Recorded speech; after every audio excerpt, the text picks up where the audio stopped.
जय माता दी भक्तों, आज इस वीडियो में हम आपके लिए लेकर आए हैं मंगला गौरी माँ के व्रत की कथा। जैसा कि आप सभी जानते हैं कि सावन का पवित्र महीना शुरू हो चुका है और इस सावन के पवित्र महीने में भगवान शंकर के साथ साथ माँ पार्वती की भी पूजा की जाती है। अगर सावन के सोमवार में भगवान शिव की पूजा की जाती है तो सावन के महीने में जितने भी मंगलवार पड़ते हैं उन मंगलवारों को माँ पार्वती जी की पूजा की जाती है और मंगला गौरी माँ का व्रत रखा जाता है। हिंदू धर्म में इस व्रत का विशेष महत्व है। मान्यताओं के अनुसार इस व्रत को रखने और कथा सुनने से मनोकामना जल्द ही पूर्ण हो जाती है। सावन का महीना भगवान शिव को समर्पित है और सावन का मंगलवार माता पार्वती को। सावन के मंगलवार में मंगला गौरी माँ की पूजा अर्चना की जाती है। मान्यताओं के अनुसार इस दिन व्रत रखने से मनोकामना जल्द ही पूरी हो जाती है। सुहागिन महिलाएं अगर इस व्रत को रखती हैं तो उन्हें अखंड सौभाग्यवती होने का वरदान प्राप्त होता है। सावन में मंगलवार को सुहागिन महिलाएं पूरे दिन व्रत रखकर शाम को माँ मंगला गौरी की विधि विधान से पूजा अर्चना करती हैं और व्रत कथा पढ़ती हैं। अगर आप भी माँ मंगला गौरी का व्रत कर रहे हैं तो व्रत कथा अवश्य पढ़ें, क्योंकि व्रत कथा को पढ़ने और सुनने से आपका व्रत पूर्ण माना जाता है। अगर आप व्रत कथा नहीं करते हैं तो आपकी पूजा अधूरी मानी जाती है। तो आइए माँ मंगला गौरी व्रत की कथा प्रारंभ करते हैं।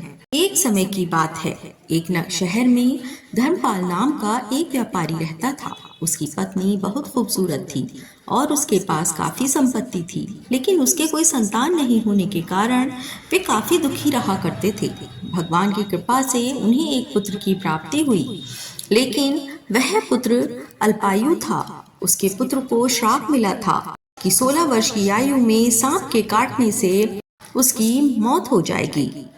संयोग से उसकी शादी 16 वर्ष से पहले ही एक युवती से हुई, जिसकी माता माँ मंगला गौरी का व्रत किया करती थी। परिणाम स्वरूप उसने अपनी पुत्री के लिए एक ऐसे सुखी जीवन का आशीर्वाद प्राप्त किया था, जिसके कारण वह कभी भी विधवा नहीं हो सकती थी।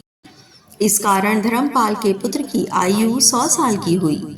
सभी नवविवाहित महिलाएं इस पूजा को करती हैं और मंगला गौरी व्रत का पालन करती हैं और अपने लिए लंबे सुखी स्थायी वैवाहिक जीवन की कामना करती हैं। उनकी मनोकामना पूरी होती है। जो महिलाएं उपवास नहीं कर सकती वह माँ मंगला गौरी की पूजा कर सकती हैं। भक्तों, आइए जानते हैं कथा के बाद क्या करें। कथा सुनने के बाद विवाहित महिलाएं अपनी सास और ननद को लड्डू दिया करती हैं। साथ ही ब्राह्मणों को भी प्रसाद दिया जाता है। इस विधि को करने के बाद 16 बाती का दिया जलाकर माँ मंगला गौरी की आरती करें। अंत में माँ गौरी के सामने हाथ जोड़कर पूजा में किसी भी भूल के लिए क्षमा मांगे। आप इस व्रत को परिवार की खुशी के लिए लगातार 5 वर्षों तक कर सकते हैं। अगर आप ऐसा करते हैं तो आपके घर में भंडार भरे रहते हैं।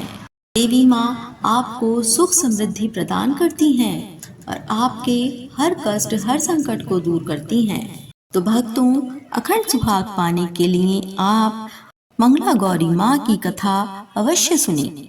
और अगर आपको हमारी वीडियो अच्छी लगी हो तो चैनल को सब्सक्राइब करें, वीडियो को लाइक करें और शेयर करें। धन्यवाद।